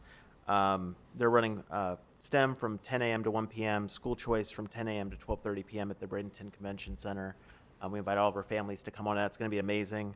150 tables of STEM displays, interactive activities, drones, dragster track, Vex robotics, Garner Holt, catapult, straw rockets, agriculture displays, lots more science fair, math superstars, and then of course all of our schools will be out to showcase the great programs they have there as well. At the STEM Expo, we'll also have our district science fair. We had a total of 348 projects submitted to the district science fair this year. That's a 17% increase from last year, thanks to the hard work of our school advisors, our science teachers, our admin, and our students and their families. We know they put in lots of hours at home doing their scientific research. Judging of those project boards and the secondary student interviews by experts will be this Friday on the 23rd, and then students will be receiving awards, special awards. We're going to send 10 middle school and 10 high school projects to the state science and engineering fair. And then our top high school projects will automatically advance to the International Science and Engineering Fair, which takes place in Phoenix this May. So lots on the line, a really cool exhibition of student research. And they'll be available and on display during the STEM showcase on Saturday. At MTC, we had our first day of winter classes for technical programs today. So they got started. We have more than 2,200 students currently enrolled at MTC. And then some upcoming events for the community to participate in. We have our MTC graduation this Thursday at 5 p.m. on the main campus. And then we have 2 career fairs. The East Career Fair, the 5th of February at 5 p.m. And then the main campus career fair, the 12th of February at 5 p.m. So we invite people out to those. And then we're always proud of our Project Edge program at MTC for our students with intellectual disabilities. It was recently featured on Bay News 9, and that story highlighted how this program helps our students build confidence, develop workforce skills, and set meaningful goals for themselves. It's just a really wonderful program that I know has been before you in the past. Next week, we have our State Literacy Week. Again, this year's theme is Read White and Blue, celebrating 250 chapters of America. So there'll be lots of great events happening at our schools. And then continuing on the great work that we have going on in science and math, we also have great work going on in literacy and in early learning. 20 of our district-operated VPK programs have been awarded an excellent designation from the Florida Department of Education's Division of Early Learning for this year. So again, our district-operated VPK sites are excelling and outperforming their peers across the state. Our ESE department is carrying forward with a new career exploration grant. We have 50 ESE students registered from 8th to 12th grade to participate in 4 career exploration field experiences in the school district, MTC, SCF, and with the Bradenton Marauders. So this grant opportunity is being provided in partnership with MEF and the Able Trust to offer our students these positive experiences. And finally, with some school updates, basketball's in the last day of the regular season and soccer district tournaments begin this week. And then, of course, as you know, many of our students are participating in the fair currently, from agriculture to other special opportunities, including culinary, art shows, and more. So thank you very much. I just wanted to point out to the 20 VPK achieving excellence. That's incredible. That is just incredible, because when you see these young people learn and engage, it just lifts your spirit. I'll just say that. So that was good news when I saw that come through our wire, our hot wire. It was good. Okay. All right, operations? Good evening, Board Chair, Vice Chair, Board members, Dr. Breslin. We'll start off with the Operations Job Fair update that we typically give. We had a last job fair for operations on January 8th. It was well attended, over 174 attendees. We had 15 job offers for food service, 5 for custodial, 3 teacher aides, found an RN, LPN, and then we had 22 prospects that have moved on for interviews with transportation, so it was a good turnout. I want to let you know that tomorrow we will be having the Pathways for Teaching to Teaching event, which will be at Wakeland. It's from 6 to 8 p.m. Our staff partners with SCF's Alternative Certification Program to talk about what it takes to be an educator, so that's always a good event for us. Upcoming job fairs, the next operations job fair will be February 19th at Matskey, and then February 24th for virtual job fair for teachers in Paris. Wellness update, WellU Winter Olympic Challenge. I know many of you, if you're like me, had probably ate a little too much over the holidays, so we want to focus on wellness the next 6-7 months. To align with the Winter Olympics in Italy, the WellU Winter Olympic Challenge will commence on February 6th, and after the college football debacle from the other night in the Olympics. So a lot of information will be on our WellU Challenge SharePoint page. The things that will be happening, we'll have a step ski jump, So participants will track their daily steps. We'll give out awards, gold, silver, bronze, to our top candidates for that award. Then there's a hydration hockey. We'll be doing that too, so making sure folks are staying hydrated. There's a way to track your points, and we'll give out awards for that as well. So that's pretty exciting. Food and Nutrition Services update. Food and Nutrition Services hosted a special Manatee County Fair Day this past Thursday at our school cafeterias. We had a fair-themed menu, no elephant ears though, and decorations. As part of the celebration, one lucky student at each school won 2 tickets to the fair. Those tickets were donated by the Fair Association, so thank you to them. Want to say thank you for participating this morning in our walkthroughs at Rye Ranch and Veterans Elementary.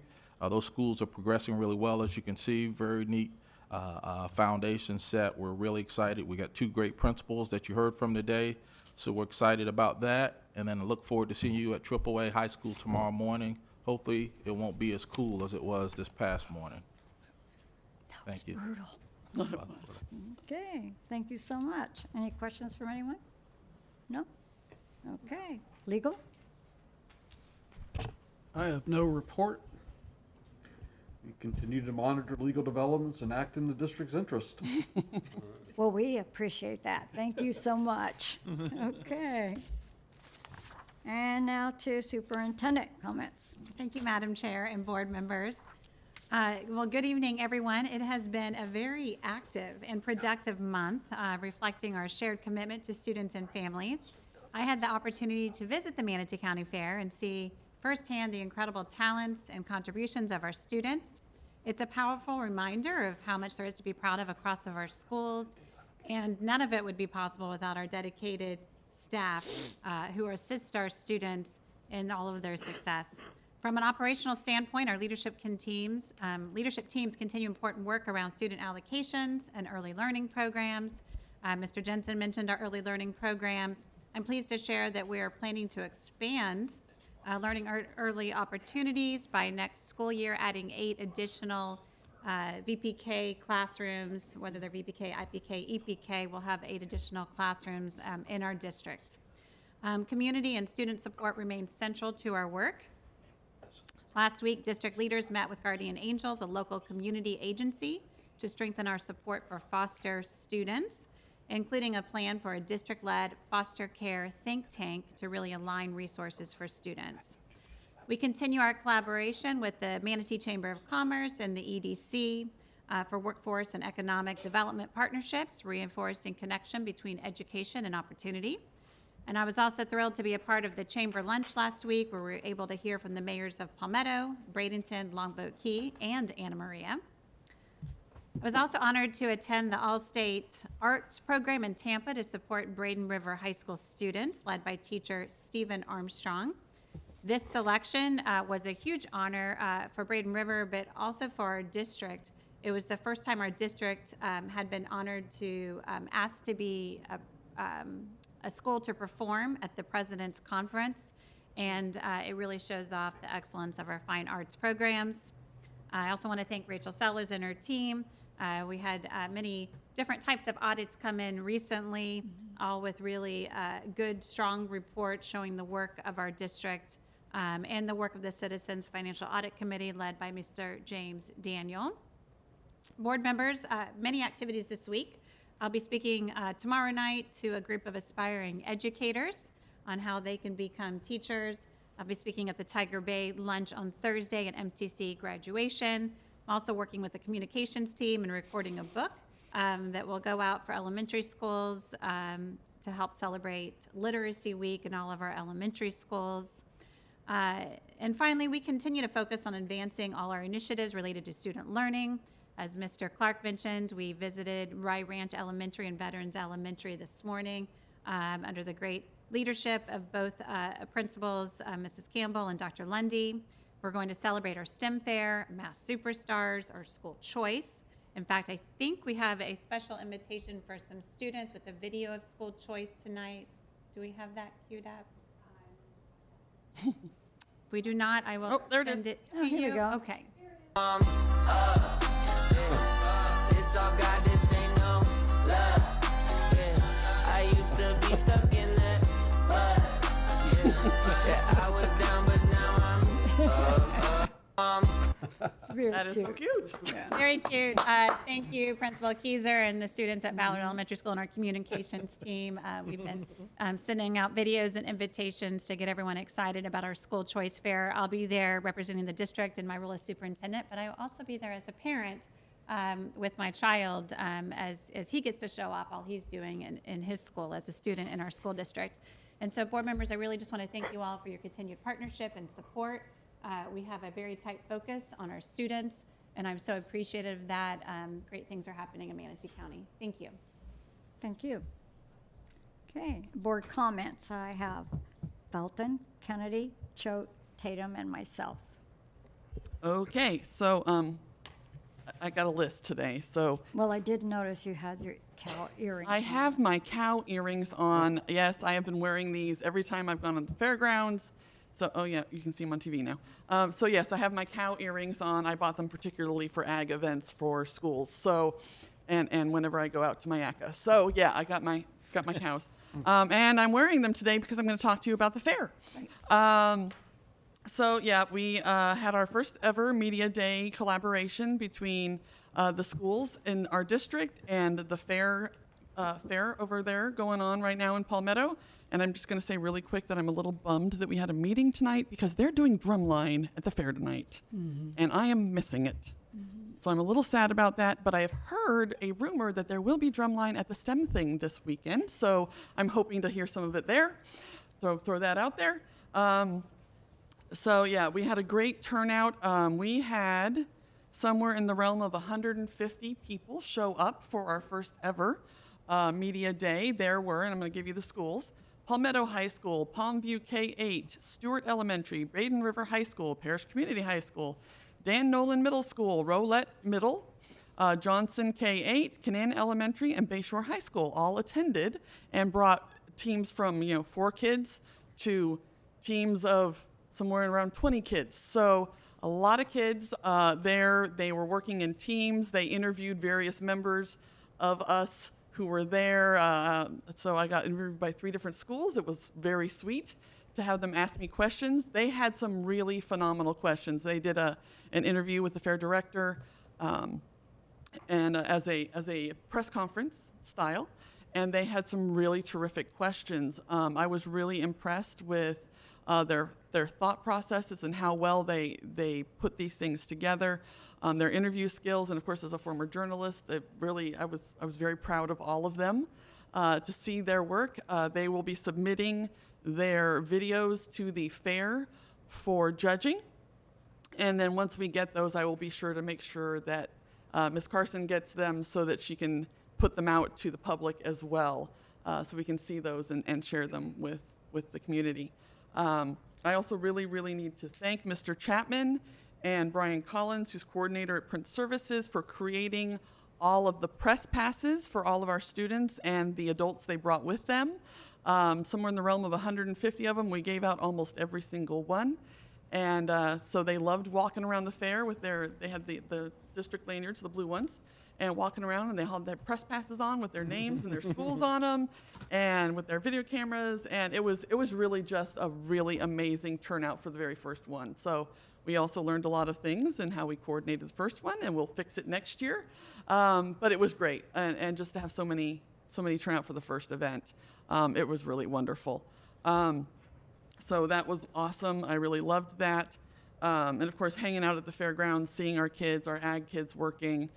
There also is a dance presentation that's going to be from different dance teams all over the county are also going to be there performing as well. I cannot remember what day, but look at the fair website, you'll find it.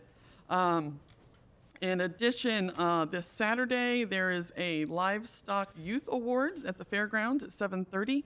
They're going to be awarding scholarships for some of our young folks out there, so I'm going to be out there for that as well, so I'm looking forward to seeing that.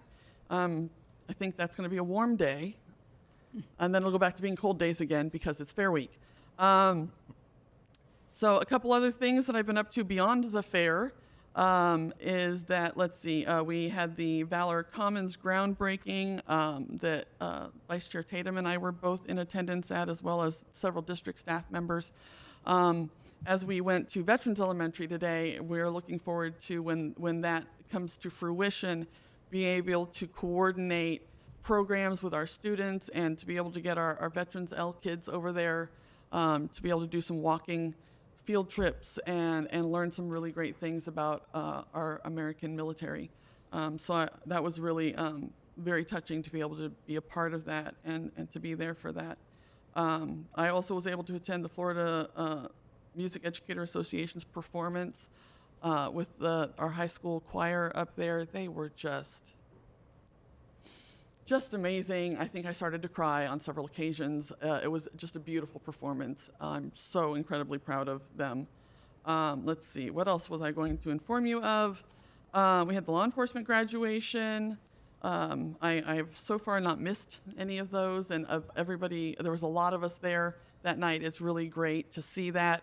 I have to throw out that there is a new deputy at the Manatee County Sheriff's Office who was a teacher, and we taught together at Southeast High School. Louis Pepino, or not Pepino, pardon me, I can't pronounce it. I've never been able to pronounce it. Louis is there. But I'm really excited to see him taking this next step in his career and becoming a deputy with the sheriff's office. And he's a good guy, and he's gonna do really well. The other deputies that were and cadets from other agencies were giving him lots of props on helping them with their writing and spelling. So he was an English teacher, so he's got that going on. So congratulations, Lou. And then again, we've got AAA groundbreaking tomorrow. I'm looking forward to that. One more school to add to our collection of wonderful academic services provided throughout our district. So I'm really looking forward to that. The only other thing I wanted to throw out there is that this past Saturday, the 17th, was the opening for the Embracing Our Differences display in downtown Sarasota. And one of our schools, Jeanwood Elementary, has an art piece there. To give you a little bit of background, the 2026 exhibition had a response of 14,904 entries from 125 countries and 48 states. They select 50. They also had 574 schools around the world submit things. And one of our schools is one of the ones that was selected. So I am incredibly proud of them. Hopefully, I've asked about having them come and visit us for recognition, because that really is an amazing thing to be able to do, to be able to get chosen for that, because they don't know when they choose, they don't know where they're from. They just choose based on the theme and what is produced, and it's really wonderful. I'm so proud of them, so I just wanted to throw that out there too. And that's it for me. Thank you. Is I next? Mr. Kennedy. Okay. Ms. Felton, I'm sure your former colleague is very well suited to be a deputy, coming out of being a high school teacher. There's some crossover in skill set there. Yes. And I mean that in a positive way, the ability to communicate with different groups of people. So let me be clear there. I'll be brief. As usual, I want to thank the superintendent and team and my board colleagues especially, given some things going on around us, for keeping our focus on this district and our student success, and not some of the other peripheral issues that attention seekers get themselves into. But the ACFR, according to the ACFR, we were projected to have over 59,000 students this year. Did we achieve over 59,000? Are we at that number?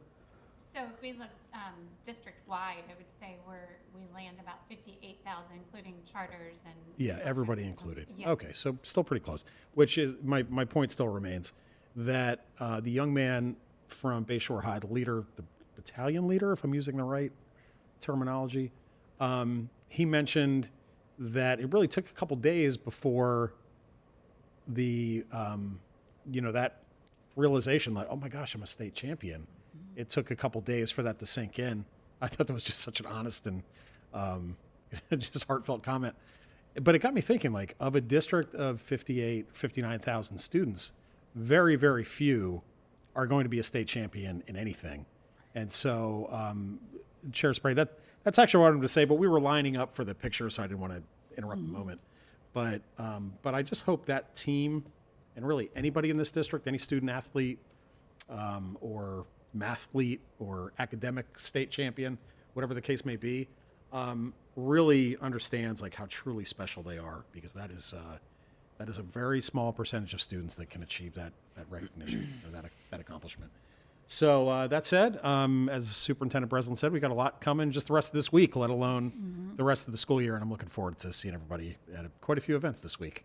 So thank you, Madam Chair. Thank you. Mr. Cho? I'll be quick. Thanks everybody for putting on the meeting. As always, the staff, you all do all the hard work. We get up here and say yes, yes, yes, yes, and well, most of the time, yeses. So thank you all very much, and congratulations again to all of our students, the WAZED, Manatee L. A lot of great recognition today, which just shows how well the district is doing. Has been a fun week, the groundbreaking, although cold this morning. It was cool to see the both schools getting and going. I'm going to have to clean my shoes though and stuff when I get home because they're a little bit dirty. Look forward to groundbreaking tomorrow, hearing Dr. Breslin speak on Thursday. So a lot of good stuff. STEM showcase, if you didn't go last year, highly suggest going. Even if you don't have any kids that are doing school choice or anything like that, go. It's a blast. It's you really go and have an idea of, I said it earlier, our STEM programs and the things we're doing. And as a taxpayer, if you want to see where your dollars are going and how your tax dollars are making a huge difference in our kids and it's working, come Saturday, 10 o'clock, to the brand new, redone, some of it redone, Civic Center, and it's gonna be an awesome event. You'll be shocked at all the stuff that's going on in our schools. So, and by the way, real quick, I want to get this on camera. Oh yeah, thank you, Palmetto High, for sending us these, giving us beautiful our gifts. stuff. Yeah, Yes. it's awesome. Very nice. You finished? I'm good. All right. Mr. Tatum? Okay, 2 items, one short and one maybe a little bit longer. So the MTC quarterly board meeting was last week, and things are going strong over there. Just to report back to you, there's a good leadership book. It's called Good to Great, and it talks about level 1 through level 5 leaders. And the level 5 leader in an organization, the top type of leader, is the kind of person, if a bus hits that person and they don't come to work the next day, the leader has done such a good job there that the place keeps going on. And since Mr. Wagner has left, it just is going great. Dr. Kirk has taken it to the next level. There's a lot of enthusiasm. There are a lot of businesses that come to those board meetings, and they're very involved. And I know I think we're almost past the talking stage, and actually maybe to take some action on something out west to increase the MTC presence out there. So things are going strong at MTC, and I just wanted to report back to you on that. And then the second thing is one of those leadership type things I wanted to talk about. And I wanted to take a second just to remind us all that we're actually in what we would call the profession of education. There are a lot of jobs out there, and there are a lot of vocations out there, and they're important, but there are a few particular jobs that we really kind of focus on as professions: law, the military, and education is one of those too. And we talked about West Point tonight a little bit already. And I went to the Air Force Academy, and we have this thing called the Honor Code. And there's two basic parts of it about integrity. The first part is my own integrity, which is I will not lie, steal, or cheat, nor tolerate among us anyone who does. And then there's this thing called the toleration clause, right? Nor tolerate among us anyone who does. So what that really means is I got to work on my own integrity, as you talked about during our workshop, and make sure I got that straight. But when we're in a profession, to some degree, we are responsible for the integrity of the people within our profession. And so what I'm encouraging us to do is, as I've thought a little bit about, and I went back and perused this book from the Air Force Academy, I still have it, 1988 is when I graduated, War, Morality, and the Military Profession.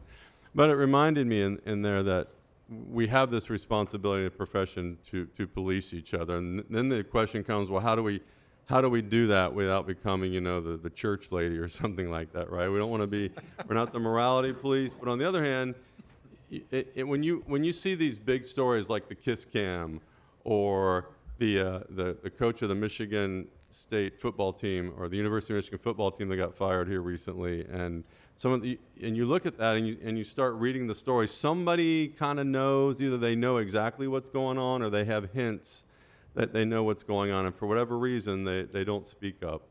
And so I'm just encouraging us all that to continue to police ourselves, and that will help keep us safe, because safety is my big thing too, right? And sometimes it may be people that, sometimes I think it's not the obvious thing that's going on. It's people that are what I call tempting the devil, right? They're doing something, like for instance over the weekend, right? Unfortunately, we lost 2 students. One we lost from one of our charter schools, the charter school down the road. Unfortunately, they were in a motorcycle accident at 3 in the morning.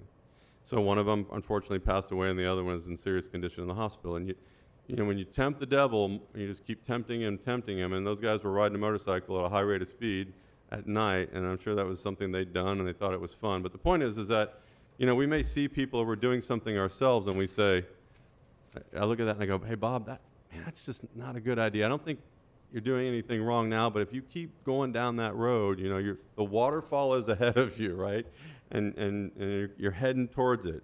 And so if we can be helpful to people, not critical, but just say, maybe that's not a good way of doing this, because maybe nothing's going on now, but you're leading yourself and maybe the rest of us in our organization to a place where we don't want to get. So just remember that, right? As in a profession, we're responsible for our own integrity, but there's that toleration clause, and how we go about doing that is a little bit of an art, whether we confront people directly, whether we go to our supervisors, but we do have to police each other, and that will help keep us all safe and hopefully prevent some of the behavior, unfortunately, that's gone on with some of our employees over the last few years. It's a way that we can, as you've heard me say it, like it says on the back of my coin, be our wingman's keeper, right? And so that's all I have to say about that. Thank you. Thank you. Okay, I have a couple of things. First of all, I want to thank the staff, again, for all of the work that you do. If you look at my calendar, it's got checks, marks, highlights, everything all over. I like the paper so I can leave it out and look at it instead of grabbing a phone all the time and looking at a blue screen. So there's my safety tip. But it takes a lot to keep all of us going to the places that we're supposed to go to. And I want to thank Ms. Cox for doing that. And we get reminders from the superintendent. We get updates from Mr. Jensen, I think every Friday before he leaves. Sometimes it's late. I look at the date and time stamp on that sometimes. And Dr. Breslin says always on sometimes Sunday and a holiday Monday. So I want to just say thank you. I know I appreciate that, and I'm sure all the other board members do. And when you talked about only so many students get to say they're state champions, well, you're right. That's their record, and it will stay on their record for them to brag on forever and a day. My granddaughter beat the track record at my home county's high school, and she's not been beaten yet, and that's been years and years ago. So it does matter. Also, I want to thank the board, okay? There's been some chatter about how we conduct ourselves on the board, and I think we do a great job. There's been suggestions to me by people in a community that board members should have a time limit. I'm not going to do that to this board. To me, we sat through a lot of presentations, and I enjoy every presentation. I look in depth at all of that stuff. So I don't mind sitting through those presentations, and I don't mind sitting through the board comments at all, because that tells me what you're engaged in, and it tells you what I've been engaged in. So I would never put a time limit on a school board member, nor would I on what they report on. It's their time to report, just like legal update, operations, and superintendent. I don't get a brief from them, what they're going to report on. And the board members, this is your time, and I give that time to you. I just wanted to offer that courtesy from me as your chair, I've got feedback from people, and I defended my board on how they conduct themselves. The only thing I will say is everything that we do up here is being viewed not only by our community, but our business leaders and also Tallahassee. So, so what we do matters. And I've always said, it's not what you do, it's how you do it. It's not what you say, it's how you say it. And I live by that. When people call, a person was calling me last weekend crying, and I calmed that person down. Within 15 minutes, they were laughing. So sometimes you can be that calming voice. So anyway, our next meeting, I will just say, that's all I had to say, really. I appreciate everything that everybody does. Workshop is February 3rd, right here at 10 o'clock. And then our next regular meeting is February, let me look at that, the 10th. February the 10th, am I correct on that? Yeah. So with no other items on our agenda, this meeting is now adjourned. Thank you. Thank you. Thank you.